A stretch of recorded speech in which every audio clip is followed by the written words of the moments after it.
So without further ado, I will be introducing our panelists. Alexene Farol Follmuth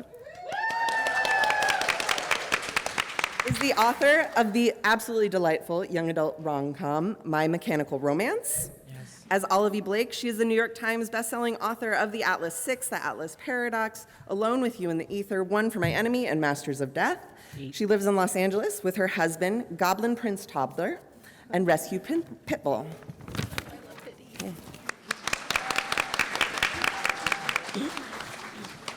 Christina Lauren is the combined pen name of longtime writing partners and best friends, Christina Hobbs and Lauren Billings.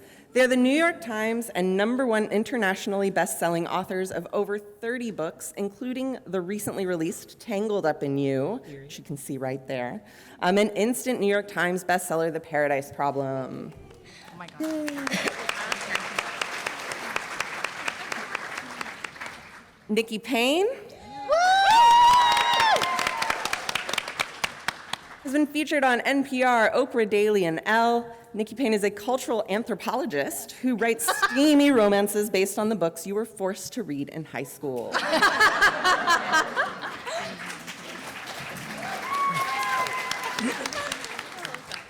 And last but not least, Scarlett St. Clair.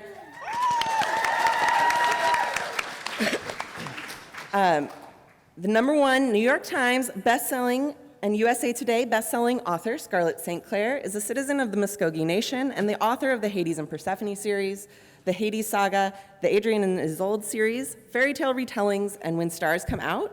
She has a master's degree in library science and information studies and a bachelor's. Yes! Love for libraries! Yes. Okay, without further ado, we're gonna move right into questions. I'm really good at transitions. It's good. Shake it out. I would love it if each of you could share a little bit about your current project or your most recent work and why you decided or were decided to write or be inspired by or be driven by an adaptation or work of source material for it. And we can start with Nikki because you're closest. A little bit about Sex, Lies, and Sensibility, which is my most recent work. This is a retelling of Sense and Sensibility by Jane Austen. And I've been a Jane Austen girly for a weird amount of time. And I have always been so deeply compelled by the rules and the structure of like Jane Austen Regency and trying to apply them into all instances, modern life, space, like any instance where you have to build out these really cool constraints of society and put them in a different context. I was addicted to that. A little bit about Sex, Lies, and Sensibility. It's what happens when two sisters with very different temperaments find out at the worst possible time, their dad's funeral, that they are the outside children, and they were immediately disinherited and forced into rehabbing an inn in Maine. And spoiler alert, there are no black folks in Maine. So they are immediately confronted with being on native land as soon as they get there. And there is an incredibly hot Abenaki tour guide who stops them immediately and says, this land is mine. So that's the story. That's the story. That's the story. My most recent fairy tale retelling is called Apples Dipped in Gold, and it actually just started out as like a fun project, like Mountains Made of Glass. The dedications reads for the fuck of it, because I literally wrote that book for the fuck of it. And I had the most fun writing it, and I was like, oh, you know, I'll have like a palate cleanser between each difficult book I write.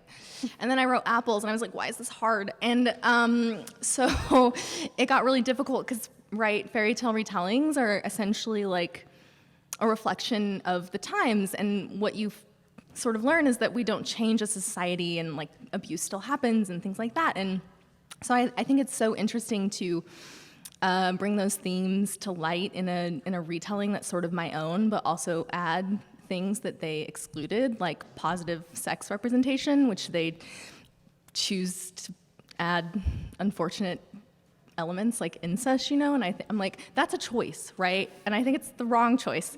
So I'm like, how can I make this cool? And that's sort of why I write fairy tale retellings. But also, if you haven't read Mountains or Apples, we said the closest comparison would be Shrek without an ogre. So I like it. Yeah, I love it. And spice. Take out the ogre, Yeah. bring in the spice. Yeah. Or, well, they had babies though. Yeah, I know. I mean, you could keep the ogres. It just becomes a different kind. Later. Yeah. There are 7 books until. Right, yeah. Yeah, I really appreciate. I don't know if any of you guys were here for the panel I did yesterday, but I like that I'm not having to shoulder the horny energy today. You were the only one? Oh no, but I made it worse. Oh, okay. But this is nice. We can all share it together. Oh, and I'm here as my less horny alter ego, which is unfortunate. I'm here with my book for children. That's a joke. This is a young adult novel. Okay, I'm so sorry. Where was I? Okay, so, I don't remember where we were at either, so. A little bit about the book and your relationship. I'm thinking now about the ogre retellings. Okay. It's coming. Oh, all right. Okay, so my most recent release is Twelfth Knight, which is a retelling of Shakespeare's Twelfth Knight. Being perfectly honest with you, this is my pandemic book. I wrote it while I was going gradually more insane, and also then I got pregnant, and so there were like 2.5 brain cells rattling around in there. And it was like the hardest book I've ever had to write. And for many months after I wrote it, I could not remember what it was about.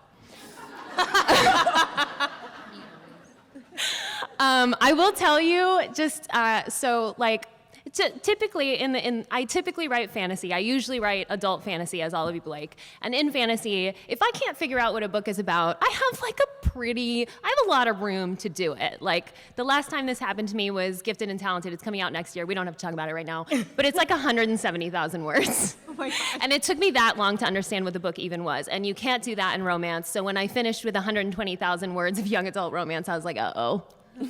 And had to remove a plot. So basically, Twelfth Knight is my celebration of girls and fandom in gaming. I come from fan fiction, so I really wanted to write something. Thank you. I know that many of you do too. This is the kind of energy I feel very comfortable with. So, working in someone else's source material is something I'd done before, and updating it for a new audience and trying to tell a different version of a similar story was really, really fun to do. I also wanted to celebrate all things nerdy, so there's fake Comic-Con in there, and there's fake Dungeons and Dragons, and there are many, many veiled references to franchises that are definitely not Game of Thrones or Star Wars. But yeah, and it's totally Grumpy Sunshine. I was like, I'm gonna write a bitch. Like I'm gonna write the unlikable female protagonist. I'm gonna write a person who is completely aware of the fact that she is unliked and that she's having to go throughout the world with the knowledge that something about her is unacceptable to other people. And I paired her up with a chronic people pleaser. And yeah. Errors ensue. All right. Love it. Hi, I am the Lauren half of Christina Lauren. So Tangled Up in You is our Tangled retelling. If you guys figured that out already, you're very smart. Good job. And basically, it's contemporary romance. There's no magic in this version of Tangled. Our Rapunzel is named Wren. She was raised out on a homestead, kind of off the grid, and finally convinces her parents when she's 22 that she really wants to go to college. And they are very strict and incredibly oppressive, but she goes, and in a science class, she makes a discovery that could change everything for her, so she blackmails the Flynn Rider character, Fitz, into taking her on a road trip across the country. And it was super fun. I'm going to let Christina tell you about our inspiration because we have to split it up because there's 2 of us. So I was like, I will give the plot and you tell them why. Because I never remember plot. This is seamless. But what's funny is like whenever you ask an author to like explain what their book's about, we go blank inside. Like so I'm glad that we're at the end because I was like, okay, what is this book about? Like what just came out? What is this book about?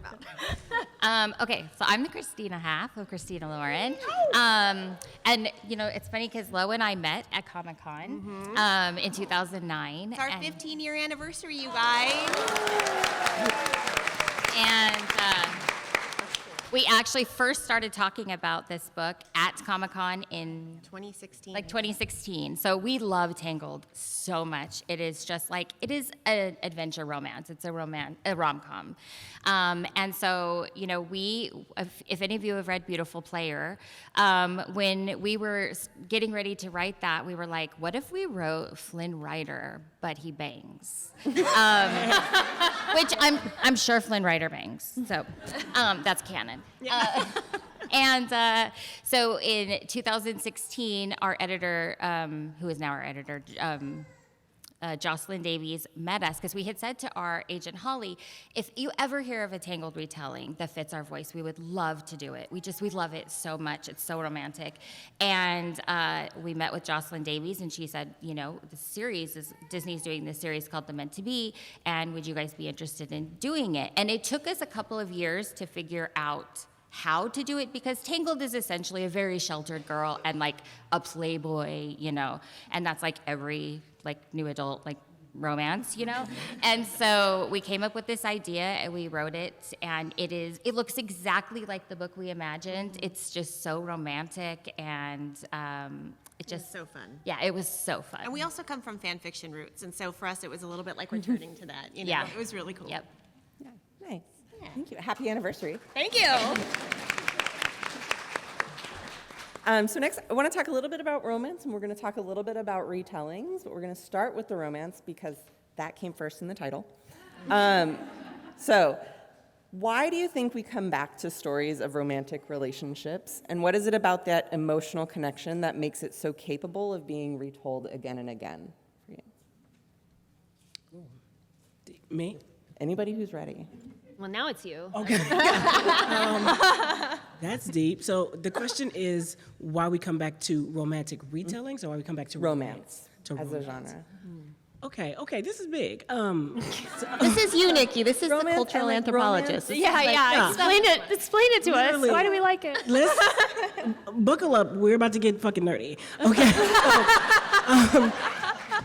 A couple of reasons why I think particularly media that focuses on human connection is incredibly popular. A lot of people like to think that romance in and of itself is this like genre or that you can read a fantasy and people will say yes, and there's no romance in it and it doesn't ruin the plot, right? We've all like heard this notion, right? But when we think about why a story is important, why a story is compelling, there is always a character who is meeting an obstacle, and that character is inherently changed at the end of that story because of what has happened to them. And oftentimes, one of the most compelling reasons why this character needs to change, needs to fix something, is their human connection. They're connected with another person. Their parents have died, or their brother, or like there's something that has happened that has turned this character into, has given them purpose. So all of that to say that human connection is the most foundational reason why any story even begins. And so to turn romance, which is the forefront of human connection, into something silly or something small, really starves us of what actually makes a story compelling. Is you meet someone, you fall in love, sometimes against your will, and you're oftentimes irrecoverably changed as a result of that love and that relationship. So yeah, like romance. I just fell in love with you. I know. Yeah. But you know, I agree though, because I feel like in media so often romance is made fun of, and we've seen this with things like 50 Shades of Grey and Twilight, right? And there was this era of sort of making fun of teens who loved Twilight because I think it really centered around loving love stories, right? And I think, but all we want, and we know this because, I mean, we all went through COVID, right? We all went through a pandemic. where we desire connection and partnership. And so to not value romance novels is very wild to me. I think that romance gives us hope. I think returning to romance, especially like during the pandemic, it was so hopeful because it was predictable in the sense that I knew there was going to be a happily ever after. And I didn't want to go through the suffering of losing a loved one, or, I wanted that thing at the end that was a satisfying, hopeful end. And I think that's kind of why we, on top of what you said, return to it over and over again. Yeah, I think there were sort of two arguments there, because the idea that romance is what is compelling to us within story, the idea that love is transformative, that you are not the same person having loved someone. I really enjoy that in a lot of different ways. But then we return to the romance genre for the safety, for the sense that there is an expectation here. I talked yesterday a little bit about the AO3ification of publishing, the identification of tropes and trigger warnings, and like the idea that you should know going in what kind of story you're getting. That I think is very interesting. And to me, I think because I don't always write romance. I am always writing love stories. I think that love is such a foundational motivation that as an artist, it's difficult to tell a story without an element of love, even if that element is toxic or unhealthy or bad. It's still so important that I don't think you can ever remove love in any of its forms from a story. But coming back to romance as a genre, the reason I thought of this is because during the pandemic, I read grief narratives. Like, I think it was because I have trouble, like, sitting with my emotions. I have talked to my therapist about it. Don't worry. And so it was like, I need to, like, feel someone else's. Like, I need to live in somebody else's, like, vestiges of love. Because that makes me feel like I can survive something unsurvivable. I think that was the direction that I went. But certainly the connection between people, and the idea that anyone could belittle something that is so foundational to who we are, the drive that we collectively and atavistically have to feel connected, is absurd and invented by man, probably. I mean, I didn't really have anything to add because you guys answered it really well, but you just said anyone who would choose to belittle something like this, and I think that takes us into a conversation about like why romance is seen as this sort of like redheaded stepchild. Sorry to any redheaded stepchildren in the audience, it's just an idiom. But I know, sorry.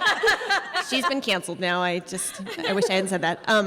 But I think we have a lot of conversations in romance about why we are seen the way we are and why we are viewed as this sort of fluffy, guilty pleasure. I mean, how many people have seen it's a guilty pleasure to read romance? It's, these are just like smut, trashy, whatever. And I think, we have conversations about that so often within the community and also in settings like this, where it's like we really want to confront that because for whatever reason, and I think we can all agree it's men,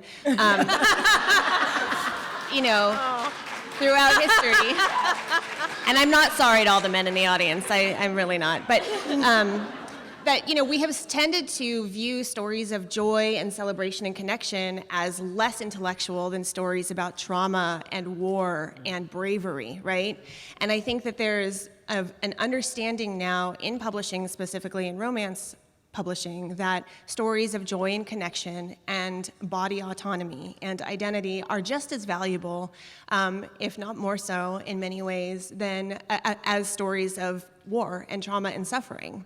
And, one of the things that I think a lot of people who do not read romance don't understand is that romance is really the foundational pillar of publishing. We are the highest selling genre in fiction. We outsell the net, yes. Yeah.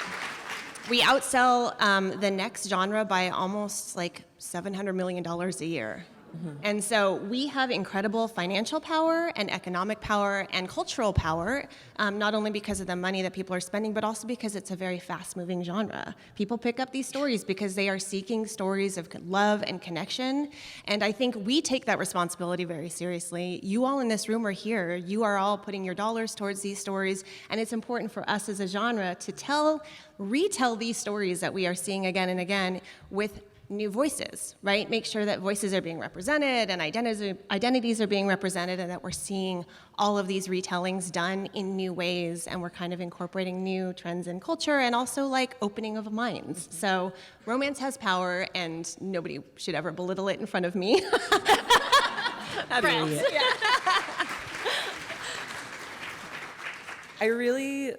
First of all, nobody in here is going to belittle. No, of course. We're talking about outside this room. Yeah, right. You guys are all great. It's fine. But I do also really love that idea of the romance being something that is at once transformative and turning someone into something new, but also comforting and familiar at the same time. And I think that's why part of the reason why romance can be retold, because it is made up of so many tropes that are constantly being adapted. And now we have new adaptations, or romance that is explicitly an adaptation or not, and sort of that combination. So my next question about adaptation is, we sort of are existing in a world or a culture where there are fandom communities, there are myriad versions of what you all are writing towards, whether it be an archive of fairy tales or Alexene, I think I saw an interview where he talked about like the 90s and early 2000s Yes. Shakespeare retelling films, Yes. specifically as an And influence. Austin. And And Austin. we're about to get into this. Yeah, we're I gonna have talk my about Austin shirt on today. I saw that. just between the two of us. If this doesn't, yeah. Yeah. Yes. Continue. But when people are encountering these stories, there isn't really a linear relationship between an original and the sort of, sorry,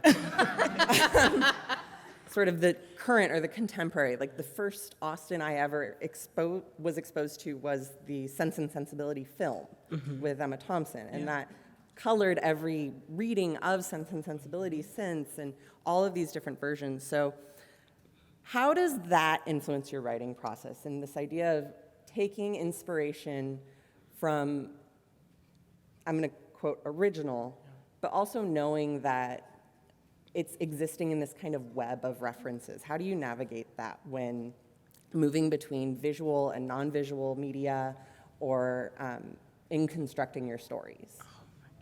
Oh, okay. I think you have to identify the soul of the work before you adapt it, and that is the thing you're talking about. I think the thing that's not linear is what is at the heart of this story, and that's something that like Clueless gets right about Emma in an incredibly true way, or 10 Things I Hate About You, and that's what I was trying to do with Twelfth Knight.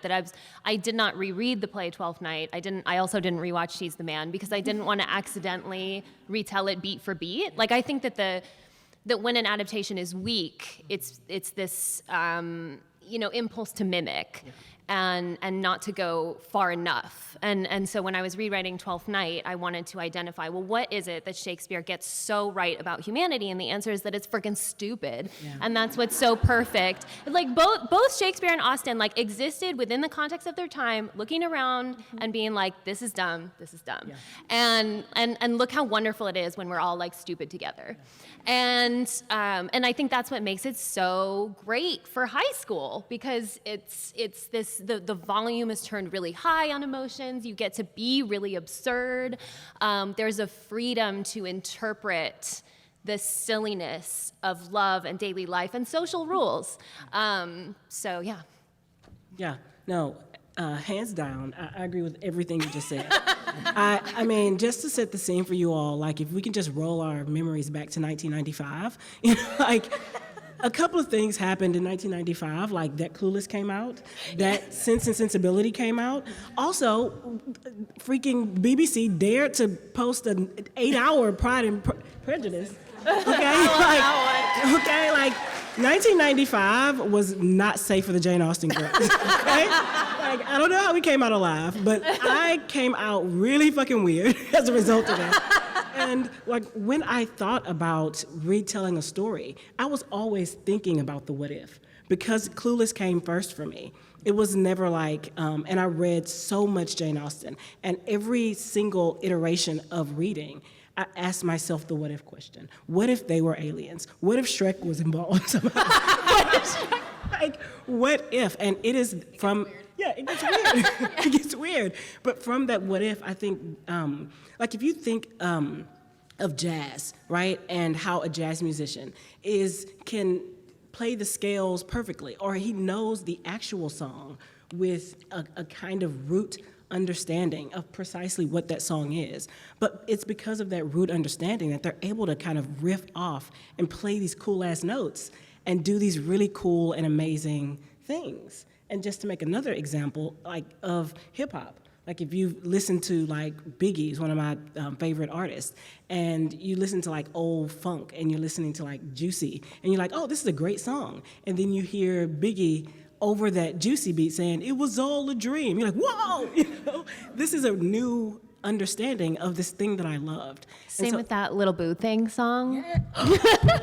Yes. I was listening to that and I was like, there's a lot here. There's a this lot. is rich. It's a lot going on. It's applying on top of it, but it's making something new from something that was already really great, and you still recognize it for what it was. Yeah. Okay, but Nikki, I want to ask you something, because, okay, so in this book, we have a conversation between, and I'm using you as a resident Austen expert here now. Well, We have this conversation between our characters where they've just watched Clueless in this book, right? And she's kind of following him in the hotel room, like talking at him because she's never seen it. She's been very sheltered, and she has this thought that, and this is something that I had read in this like think piece before, that Emma is actually been adapted pretty poorly in many ways, because Emma as a story is about a relatively average girl who's special because of how small her town is. So it's almost like she's the diamond in the circumstance, but like in London, she would just be like an average, and that she's given all this sort of power and beauty because of who her family is in this small town. And I just thought, like, I wonder if that's true from like an Austen lover's perspective, and also like, why do you think, I mean, obviously we like seeing beautiful people in movies, so that's probably partly why we did it, but do you feel like that's something that Austen was trying to say in that? And like, are we just getting it all wrong? Like, is Emma not, okay. Gwyneth Paltrow? I love this question so much. For a lot of reasons. When Austen set off to write Emma, she wrote in a letter to her sister. She was like, I'm about to write about this bitch that ain't nobody gonna like. She literally said that. She was like, no one's gonna like this person, but I'm gonna love her so much. And I think Emma was a standout, not necessarily because she was playing in a small town, even though I think she was a little bit, but because she was completely self-sufficient and had no desire to marry. Yeah. One of the things that starts Emma off was just like, I got money, I got family, and I'm about to get into everybody else's business because my business tight. She's like, me, I'm together. And the idea of a woman who starts off from the beginning without a desire to hop into the marriage market in the Regency, or I think maybe Georgian, or like England was actually like confounding. Right? I think she was different because her initial aims were to just fuck it up a little bit. You know what I mean? I just have to say, Emma's a bitch. Yeah. And that's like, that, yeah, and I love that. There are not enough good bitches in literature. Like, there are a lot of there are some bitches that are just too soft. Too soft. They're just not. And it's like, you know what? I could be worse than this. I am worse than this. Me and my worst impulses are not represented on the page. Yes. No. But Emma was like, she had this friend, and she was like, okay, you're a scrub, but I'm gonna help. and her scrub friend had a scrub boyfriend, and she's like, ew. Like, ew. I'm gonna level you up to like this rich person, and it didn't work out, but she wasn't, in the end, she wasn't like, oh, you know what, maybe I was wrong in trying to hook up my friend. She was like, oh, she is a scrub. You know what? Scrubs should be happy too. Scrubs should be happy together. Everyone needs a happy ending. There's a lid for every pot. A lid for every pot. All right, sorry, Jenni, for the tangent. I was just... Oh, no, No, that was fine. great. Yeah. No, but and also because the opposite then is oh my God, what is her name? The really boring one who also has the really boring love interest. Jane. Mansfield Park? No. Well, there's another boring one. There's another boring? There's two. Harriet? No, was the- no, not in Emma. In why can't Mansfield Park? Mansfield Park. I'm so glad you forgot and she's that. like the exact opposite of, and because she's like, no one is gonna like this character because she's so boring, but I love her. So yeah. There's a whole scene in the Jane Austen book club with that exact, like, I love her, but everyone hates her, and back and forth. Yeah, she was so boring. She was just, it's amazing how boring she is. We don't have enough actually. time for Like, me to write a hate letter for Fanny Bright. Yeah. We don't have the time. We don't have the time. Sorry. Yes. I'm going to do one more question before we move on to audience questions, I believe. oh my God. We're moving. Jenni has like 3 pages have of this questions. one. She's gone through 2. This happened last year, too. It's fine. I don't know. I'm here for the vibes. We can start with you, Scarlett. So my question is, without spoilers, what is one breadcrumb or detail that you've left in your books that someone who might know that original, whether it's single fairy tale, whether it's Tangled, whether it's a specific version of Pride and Prejudice that then appears, what is one thing that you left in your book that you hope that a lover of the original or a previous retelling might catch on to? The whole thing. So I do actually, when I do retellings, I do what, my degree is in English writing, so I really love critically analyzing texts, and so I basically do that, and then I pull all of that into a story of my own, and I really love the puzzle pieces of it. I love if you've read my author's notes, they're very detailed on all of the references. So it really is just like a full, I don't know, like everything is an Easter egg, really. But it is cool when readers, especially in the Hades and Persephone saga, I feel weird because I write fantasy. But it's really cool when people see those references, because a lot of times they can be glossed over, and it could just be something as simple as pointing out this fountain is a lion, and it's a reference to the lions and Heracles and blah blah blah. And so I like to layer it like that, and if people can really zone in on that, it's every page though, so I would love it, but there's nothing small. I wasn't going to say anything about the author's notes, but I do have a line in here about your author's notes because I am the biggest fan of author's notes. Yeah, thanks. I always read them. I recommend everyone should.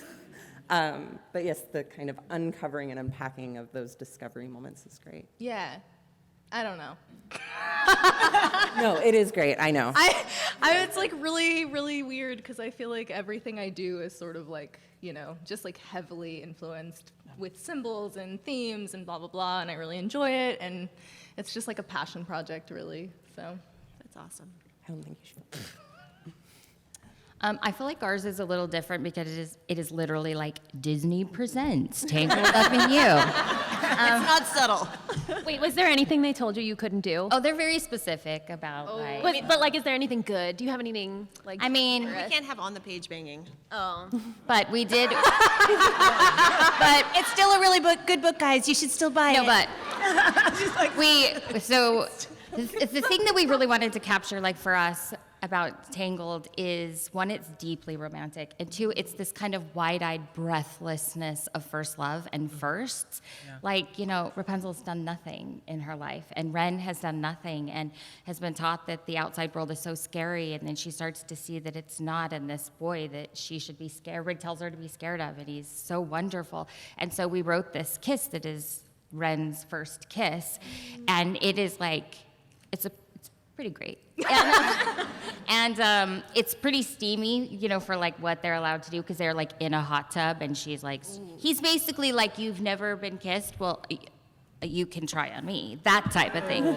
And we basically told them, if you change our kiss, we will give you your money back and we will cancel our contract, because we were not changing it at all. Badass. Oh my gosh. But also we were very, very excited I don't know if this is a spoiler or not, but in Tangled, her hair gets cut. And so we really wanted him to cut her hair. And it's actually this very kind of we would say usty, which is a fic thing. It's unresolved sexual tension. And it's just kind of sweet and sexy. He's cutting her hair, this defining feature on her. And so we really wanted that. We made it as sexy as we could. Yeah. That's true. That is true. And mine are really quick. If you could just show us your shirt, That was my favorite detail. In Pride and Protest, there's a weird ass potato scene. It's We not all love even the potato scene. It's not even in the book. It's not even in Jane Austen's book. It's in the movie, but I just loved it. And in Sex, Lies, and Sensibility, there is a Dead Leaves poetry scene that I just could not leave it alone. Yeah. There's a lot of Shakespeare in here, but instead I'm going to tell you about the time that I watched one episode of Game of Thrones because it's really relevant to the story. I promise you. I wrote a whole like fake Game of Thrones into this story that like so the character, she writes fan fiction and she plays in this MMORPG and she like loves this one piece media that is called War of Thorns. And you know, it's completely fake because I have actually never engaged with Game of Thrones at all. Just it's like weird timing in my life. Like when the show started, I was in college. I didn't have HBO, like whatever. But I have seen one episode, and it was the finale. No. I was on vacation. I was on vacation with my friends, and they were huge Game of Thrones fans, and they were like, we're gonna watch it, like, I don't care what you think, it's happening. And so I'm sitting there with them, and they are so mad. They are just losing their minds over this. And they're not fandom people, right? Like, they don't know that they could just find a fix-it fic. Like, they could just fix it. But they're freaking out, and they're like, that's the ending. That's the ending. And I was like, I thought you guys liked this show. Yeah. And I need you to have this information as you read this book. We're gonna move to audience questions. I told you I'm really awesome at transitions. Great. Does anybody have a question? Hello. So this, to give context, Shelley Duvall recently passed, and fairy tale theater was such a defining experience as a kid. And now, X amount of years later, when in looking at retellings and looking at what stories that you're going to choose, why do you think that there's so much focus on certain pantheons and not other scopes of stories? So we have a gazillion and a half of the Greek Parthenon. We have 50 million Jane Austen. No shade intended, I but you know. understand. Fall out of a coconut But tree. yet, we never hear stories of Inanna. We never hear stories of Anansi. We never hear stories of any of these other things that are just as culturally and anthropologically significant and that are rich because they are relatively unknown, because you can play with ideas and thoughts. So I would just like to hear some of your thoughts as to why it is that there seems to be so much from these areas and cultures and so little from the rest. Yeah. Well, it's because publishing's like 90% white. Yeah. Honestly. Yeah. Yeah, like the lens is just so heavily focused on the type of media that already occupies what I like to call like the white imaginary, right? And so like there is a huge hyper focus on those media, and then what becomes valued, right, is reiterated over and over and over. And it's so hard to push yourself out of that and say, I'm going to tell a folklore story about Anansi, because it becomes like, oh, this is an important book, that it becomes homework, right? As opposed to like fun fiction that someone else can enjoy. Yeah, I mean, I 100% agree with you. I don't know the answer either. I just want to thank y'all for doing this panel and address my question to Lauren and Christina. As collaborators, when you're writing a scene, I was going to ask about that specific scene actually. How do you collaborate to create that tension? Like, is one person just leaning into the tension and the other one feedback, or how do you? Yeah, we usually don't write it like together. Actually, very early on, we had a scene that we were trying to write, and we were stuck, and so we're like, okay, let's just get in a Google Doc and like, I'll be this character and you be this character. And they're just sitting in a cafe having a conversation, like they're not doing anything intimate or anything. And we were like, this feels like phone sex. Like it just was so weird, like play acting the two characters together. And so we're like, yeah, we're not gonna do that again. And so, so usually, we like in the scene of this kiss, so Christina did what we call the trash draft of this book, where she just wrote the really fast version of it, and I came in behind and wrote the polished version, and then we edited it together. So she started out like she would, this is not mean of me to say, but it starts out like messy and loose, and then as she gets deeper into the trash draft, it gets more and more detailed. And so by the time she got to the kiss, it was like she was in it. She was like, everybody stay away, I'm writing the kiss. And so I came in and polished it after. So that's often how it works, is one of us drafts the scene, the like intimate scenes, and then the other edits. But I will say most of the time, our kissing scenes, our sex scenes need the least amount of edits, because that's when we like hit our groove, because we're piglets and we are proud, so. In fact, when we're editing them, a lot of times our documents will just be riddled in like track changes, and as soon as you get to the sex scene, it's like nothing, because it's like you forget you're working. You're just like, oh right, you know. Hi. So first of all, thank you all so much for being here. I know that when you're doing a retelling, there is kind of like a plot structure, some basic characters, and like beats that people assume that they're going to see. And I also feel like in romance in general, there's like tropes and structure that people assume they're going to see. So I'm just curious how it is like writing in romance and trying to do retelling, like how you work with those restraints and how they can like be useful or harmful when you're writing. I like to start with the things that have to be there. Like when I was writing Pride and Protest, I'm like, Dorsey has to have a stick up his ass. That's a non-negotiable. I have to start with the non-negotiables for the retelling and then see if they fit into the beats of romance. So I start with the story first, that heart, those non-negotiables. Oh no, how I write a book. Yeah, I know. I'm trying to. I said this yesterday. I'm going to keep saying it so that it will become true. I'm finishing a manuscript during this con. Yeah, I did. I wrote 4,000 words this morning. It happened. Whoa, great. Thank you. But I said this book was like probably the hardest to write because again I was very stupid while I was pregnant. Like truly, I would always just forget where everything is, and it never came back to me. I still can't remember a lot of words. But this book that I'm writing is by far the worst thing I've ever written, and so I'm just kind of trying to get it. But I think that I have identified the problem, which is that I am writing from what feels like the feminine protagonist, like the one that is always there. And I kind of came into this story thinking like, well, she has to make these sorts of logical choices and there has to be this sort of rational train of thought. And I was like, what if she's just not a logical person? Yeah. Like, what if she doesn't make sensible choices?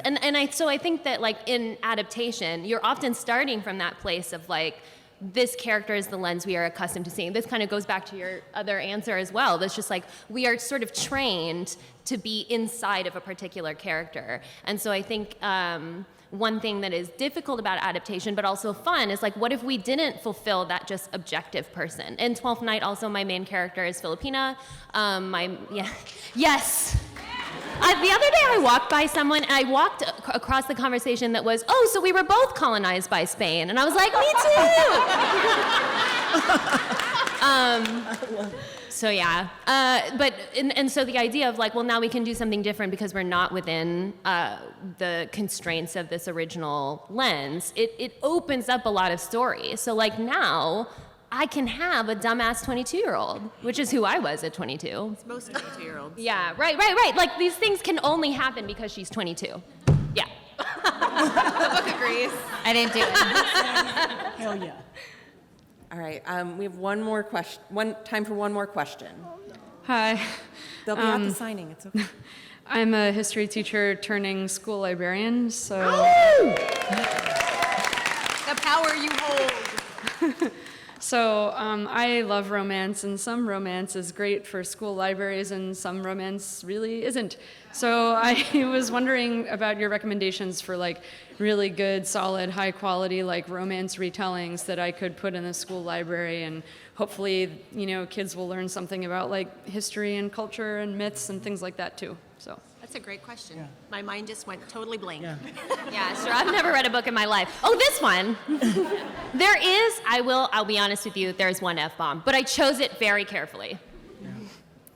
This is why I went into public librarianship, because then I can just say, read whatever you want. There are a ton of... I have to think about that. Yeah, no, there are definitely lots. There are a ton of Jane Austen retellings that are like super diverse, Yeah, that are YA. There's a murder series. It's like Premeditation and Prejudice, and then there's Izzy's book Pride, which is a Jane Austen retelling based in New York. So there's a ton for Jane Austen. I also think a lot of contemporary YA authors are influenced by those works, and so that there's the presence of people who love adaptations and are like Crystal Maldonado comes to mind as someone who loves all these things, and those elements are there in her books. Cool. Awesome. Thank you. I'm absorbing all the recommendations. Although, like, truthfully, I read so much stuff I wasn't supposed to that, like, yeah. Like, the way that I got access to sex when I was a teenager was the library book sale where you would just put everything in a bag, right? It was like $5 for a full bag, and I would stuff it with bodice rippers. And, like, I learned about sex from, like, the bridges of Madison County. Same. So maybe it's better if they have access to, like, really good romance, you know? Yeah, don't do it like we did it. Promise you. I know, we're all fine. Yeah. We all turned out to be romance authors, so. Yeah. We're all fine. We're fine. Hey, Stephen King at 11 is a great idea. My intro was the bluest eye, so. Oh, God. I know. I do.